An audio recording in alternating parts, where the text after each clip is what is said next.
अस्सलामुअलैकुम dear student, आज हम के क्लास 7 मैथ्स का चैप्टर नंबर 4 का रिव्यू एक्सरसाइज सॉल्व करेंगे।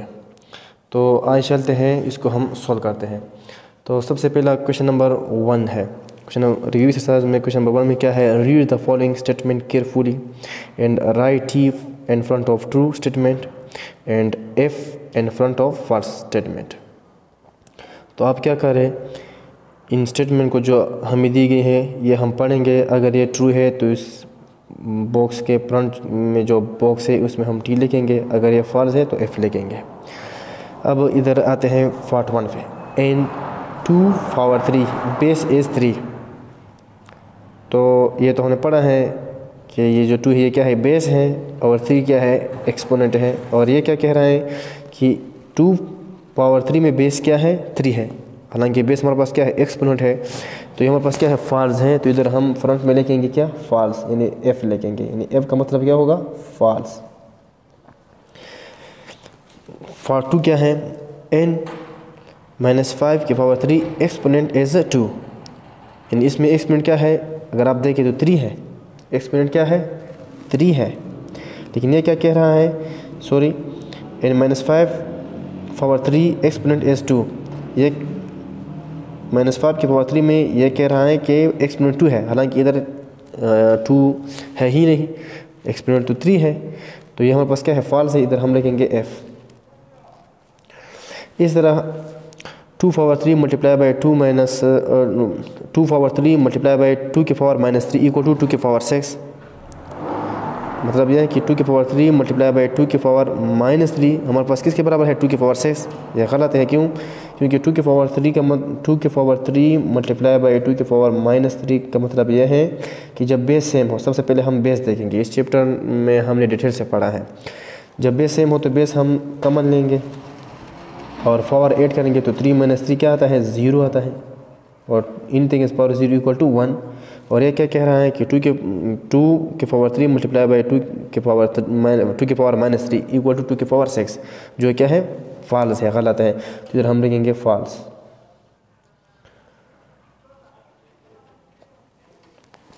पार्ट 4 की पावर 2, या इसको हम इस तरह भी रीड कर सकते हैं, 4 square divide by 4 equal to 4/3। तो देखते हैं कि ये इसके बराबर है, हालांकि ये फॉल्स है। 4 स्क्वायर या 4 की पावर 2 डिवाइड बाई 4, इसको हम इस तरह भी लिख सकते हैं कि 4 स्क्वायर डिवाइड बाई 4 की पावर 1 भी लिख सकते हैं। अगर हम किसी बेस को डिनोमिनेटर से न्यूमरेटर या न्यूमरेटर से डिनोमिनेटर को ले आते हैं तो इसका पावर चेंज होगा। पावर चेंज का मतलब ये है, अगर ये प्लस है तो माइनस होगा, अगर ये माइनस है तो प्लस है। तो इधर 4 क्या जो पावर है वो क्या है? प्लस है। तो अगर हम इसको ऊपर ले जाएंगे तो ये जो 4 स्क्वायर है इसके साथ ये 4 मल्टीप्लाई भी होगा और साथ में इसका पावर भी चेंज होगा। तो ये +1 है, -1 आ जाएगा। अब बेस सेम है, जब 2 बेसेस आपस में मल्टीप्लाई होते हैं और वो सेम होते हैं तो बेस हम कॉमन लेंगे और पावर ऐड करेंगे। तो यहाँ 2 है, यहाँ -1 है। अगर हम 2 के साथ -1 ऐड करेंगे तो क्या आएगा? 1 आएगा। यानी 2 - 1 आता है। इसका मतलब है कि 4। और यहाँ क्या कहता है कि अगर इसको हम सोल्व करेंगे तो 4 की पावर 3 आता है, यानी 4 क्यूब आता है, हालांकि जो गलत है। तो इधर हम क्या लिखेंगे? एफ लिखेंगे, फॉल्स है ये। दूसरा क्या है? a की power m divide by a की power m equal to a की पावर 2m। तो ये भी हमारे पास क्या है? फॉल्स है। लेकिन हम देखते हैं किस तरह ये फॉल्स है। इधर हम लिखते हैं a की पावर m।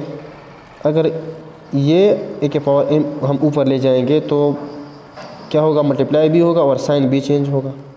इसका मतलब है कि बेस सेम है। जब बेस सेम हो तो हम बेस कॉमन लेंगे, यानी 1 लेंगे और पावर ऐड करेंगे m माइनस m। अगर m के साथ हम -m ऐड करेंगे तो क्या आ जाएगा? 0 आ जाएगा। या m माइनस m क्या आता है? 0 आता है। और एनी बेस जो a है या x हो, कोई भी बेस हो, लेकिन अगर वो 0 ना हो और उसका पावर या एक्सपोनेंट 0 हो तो ये 1 के बराबर होता है हमेशा। और ये क्या कहते हैं कि अगर हम a के पावर m डिवाइड करें a के पावर m पर तो ये a के पावर 2m आता है, जो क्या है? गलत है, फॉल्स है। तो इधर हम लिखेंगे f, फॉल्स। अब आते हैं क्वेश्चन नंबर 2 पे।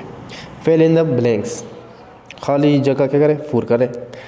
-5 की पावर सॉरी -50 स्क्वायर, या इसको हम इस तरह भी रीड कर सकते हैं, -50 की पावर 2 हैज़ बेस क्या रखता है, -50।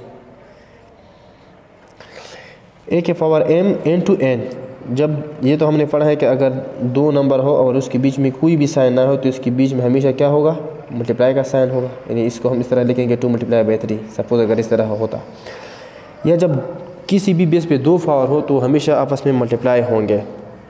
तो ये इसका मतलब ये है कि ये इस तरह भी हम इसको इस तरह लिख सकते हैं कि a के पावर m × n, और इसको हम मज़ीद इस तरह भी लिख सकते हैं a m n, क्योंकि जब 2 इंग्लिश के लेटर में या 2 वेरिएबल के बीच में कोई भी साइन ना हो तो उसके बीच में हमेशा मल्टीप्लाई का साइन होगा। तो यहाँ भी क्या है, मल्टीप्लाई का साइन है, बस हमने नहीं लिखा। तो a के पावर m into n हमारे पास किसके बराबर है, a के पावर m n। a के पावर 0 मतलब ये तो हमने पढ़ा है कि किसी भी बेस अगर वो 0 ना हो और उसका पावर 0 हो तो ये हमारे पास हमेशा 1 के बराबर होगा। 2 की पावर -3 का मतलब क्या है, 2 की पावर -3 का मतलब यह है कि 2 की पावर -3 का मतलब यह है कि इधर हमेशा बेस, हर बेस के नीचे 1 होता है। अगर हम इस 2 की पावर -3 को इधर नीचे लाएं तो इसका मतलब क्या होगा कि 1 डिवाइड बाई 2 की पावर 3। अगर इसको हम मज़ीद और सिंप्लीफाई करें, 2 को 3 टाइम मल्टीप्लाई करो, 2 2 ज़र 4, 4 2 ज़र 8, तो इसको हम इस तरह भी लिख सकते हैं 1 डिवाइड बाई 2 की पावर 3। इस तरह हमने क्यों क्या, हमेशा एक्सपोनेंट को आप पॉजिटिव बनाएंगे। ये याद रखें, जब भी हम किसी भी क्वेश्चन को सॉल्व करना चाहें तो इसका पावर कभी भी नेगेटिव नहीं होना चाहिए। आफ्टर सिंप्लीफिकेशन इसका पावर कभी भी या एक्सपोनेंट नेगेटिव नहीं होना चाहिए। इस वजह से हमने इसको इस तरह लिखा 1 डिवाइड बाई 2 की पावर 3। फिर इधर क्या है, 2 की पावर 3 मल्टीप्लाई बाई 3 की पावर 3 स्क्वायर, या इस तरह इसको हम इस तरह भी रीड कर सकते हैं 2 क्यूब मल्टीप्लाई बाई 3 स्क्वायर। अब इसको हम क्या करें, ये किसके बराबर होगा, 2 को 3 टाइम मल्टीप्लाई करो तो क्या आएगा, 2 मल्टीप्लाई बाई 2 मल्टीप्लाई बाई 2। फिर 3 को कितने टाइम, यहाँ मल्टीप्लाई का साइन है, मल्टीप्लाई साइन लिखेंगे। फिर 3 को कितने टाइम मल्टीप्लाई करेंगे, यानी पावर शो दैट बेस हो टाइम मल्टीप्लाई विद इटसेल्फ। तो बेस अपने साथ कितने दफ़ा मल्टीप्लाई करेंगे, 2 टाइम। इधर हम लिखेंगे 3 मल्टीप्लाई बाई 3। अब इसको हम सिंप्लीफाई करते हैं, 2 2 ज़र 4, 4 2 ज़र 8, और मल्टीप्लाई का साइन लिखेंगे, और 3 मल्टीप्लाई बाई 3 9, और 8 9 ज़र 72। तो ये जो 2 की पावर 3 मल्टीप्लाई बाई 3 की पावर 2 या 2 क्यूब मल्टीप्लाई बाई 3 स्क्वायर किसके बराबर है, 72 के। तो ये था क्वेश्चन नंबर 1। अब हम आते हैं क्वेश्चन नंबर 1 भी हमने सॉल्व किया, क्वेश्चन नंबर 2 भी हमने सॉल्व किया। अब हम इंशाल्लाह नेक्स्ट लेक्चर में क्वेश्चन नंबर 3 सॉल्व करेंगे, और इंशाल्लाह नेक्स्ट जो क्वेश्चन होंगे वो हम सॉल्व करेंगे।